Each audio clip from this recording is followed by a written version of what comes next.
Hello दोस्तों, स्वागत है आपका हमारे यूट्यूब चैनल में। दोस्तों, ये रिश्ता क्या कहलाता में आ गया है बड़ा ट्विस्ट। जैसा कि आप लोग जानते हैं, यहाँ पर दादी सा और विद्या की वजह से अरमान और अभीरा शिवानी को लेकर चले गए हैं और बहुत ही मुश्किलों का सामना करना पड़ रहा है उन लोगों को।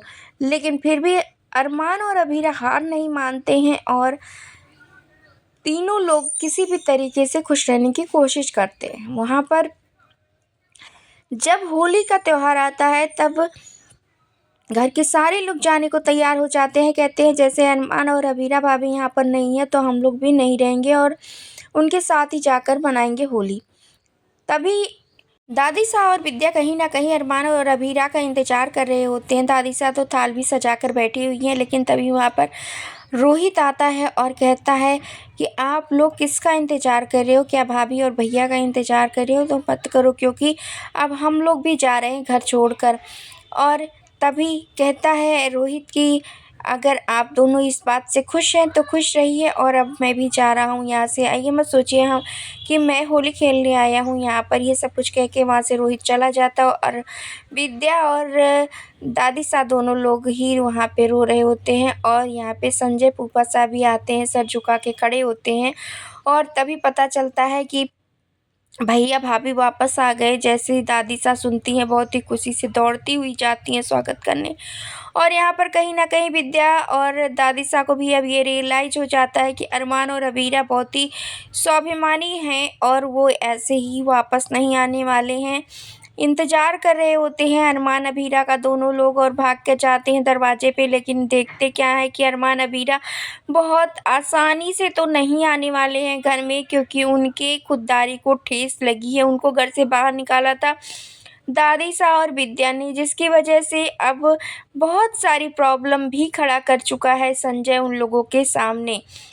यहाँ तक कि अरमान को दर-दर भटकने पे भी मजबूर कर दिया दादी सा और संजय ने, क्योंकि उसको कहीं नौकरी ना मिल सके ऐसी अफवाहें फैला दिया दादी सा और संजय ने।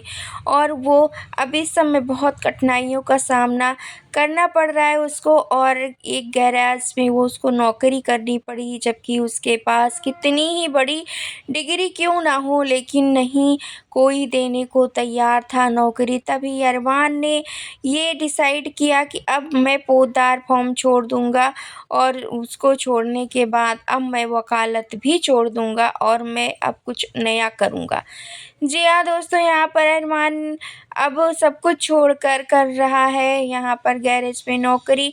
और यहाँ पे पता चल चुका है क्रिश को भी कि उसकी जो गर्लफ्रेंड है उसको उसके पापा ने ही उससे दूर किया है, और चारू के साथ भी गलत किया है। संजय ने अपने बच्चों की ज़िंदगी बर्बाद कर दी है। संजय ने तो यहाँ पर क्रिश और पकड़ता है हाथ चारू का और अपनी माँ का और कहता है कि अब हम लोग भी इस घर में नहीं रहेंगे, अब हम लोग भी इस घर को छोड़कर चले जाएंगे। और यहाँ पर तैयार हो जाती है काजल भी अपने बच्चों के साथ जाने के लिए। कहीं ना कहीं उसको भी ये पता है कि संजय और मासा ने ये सब कुछ किया है। दोस्तों, अब देखना ये इंटरेस्टिंग होने वाला है कि अब मासा क्या करने वाली हैं और विद्या। अब दोनों लोग ही आंखों में आंसू भर कर खड़े रह जाएंगे या कुछ करने वाले हैं अपने परिवार को जोड़ने के लिए। मासा तो हमेशा जी जान लगा देती हैं। अब देखना इंटरेस्टिंग होने वाला है कि मासा अगला कदम क्या लेती हैं। आप आने वाला है कि एपिसोड देखने के लिए कितने एक्साइटेड हैं? आप अरमान और अभीरा को वापस पोद्दार हाउस में देखना चाहते हैं या नहीं?